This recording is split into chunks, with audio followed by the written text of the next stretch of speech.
Halo pemirsa Buser SCTV, seorang remaja yang baru berusia 18 tahun, simpatisan milisia bersenjata yang bertindak semacam Pam Swakarsa menimbulkan pro kontra luas di Amerika setelah dia didakwa bersalah melakukan pembunuhan terhadap 2 orang dan melukai 1 orang lainnya dalam sebuah aksi unjuk rasa dengan menggunakan senapan serbu semi otomatis. Bulan Mei tahun 2020 lalu, banyak unjuk rasa di kota-kota di Amerika. Pemicunya adalah terbunuhnya warga kulit hitam George Floyd oleh tindak brutal polisi di Minneapolis.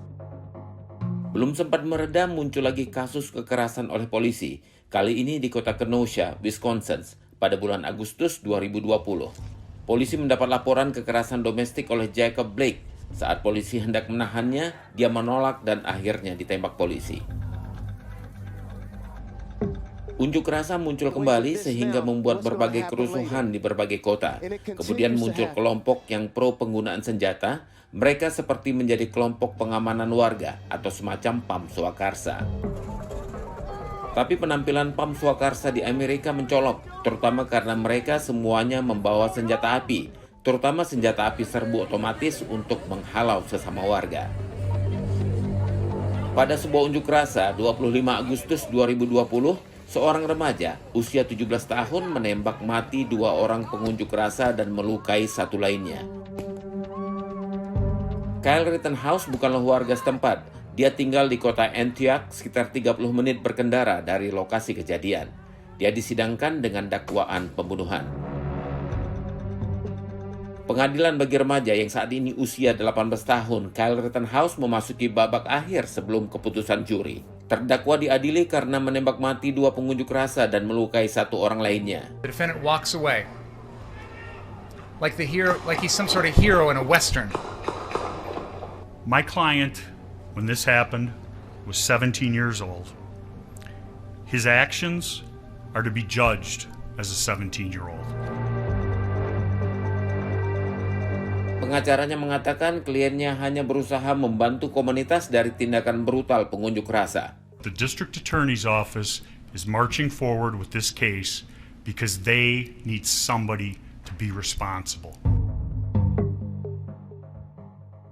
Rittenhouse mengklaim tindakannya adalah upaya membela diri. Dia juga berusaha menjaga fasilitas umum dari amuk massa. Jaksa penuntut menyatakan terdakwa melakukan provokasi dengan mengarahkan senjata ke arah pengunjuk rasa. Pada video yang diputar di pengadilan memperlihatkan Rittenhouse meletakkan tabung pemadam kebakaran dan menodongkan senjata sebelum menembak mati pengunjuk rasa.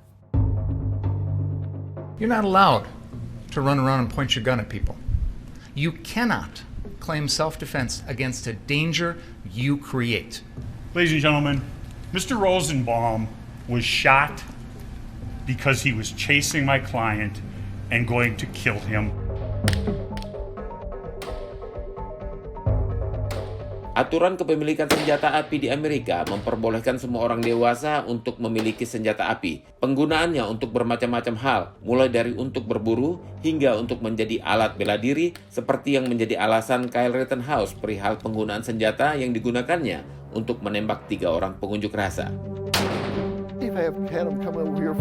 Senjata apa yang digunakannya? Senjata yang digunakannya adalah senapan serbu otomatis jenis AR-15. Senjata ini beberapa kali dipakai dalam kasus penembakan massal.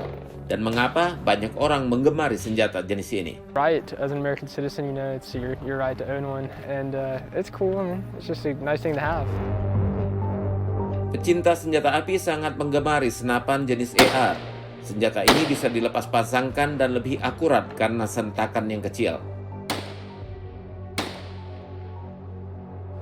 Senjata api mudah ditemui. Toko ini misalnya punya persediaan lebih dari 1.500 senjata api. Salah seorang konsumernya menyatakan perlu AR-15 untuk menjaga rumah. I feel very safe where I live, but you just never know, things can happen.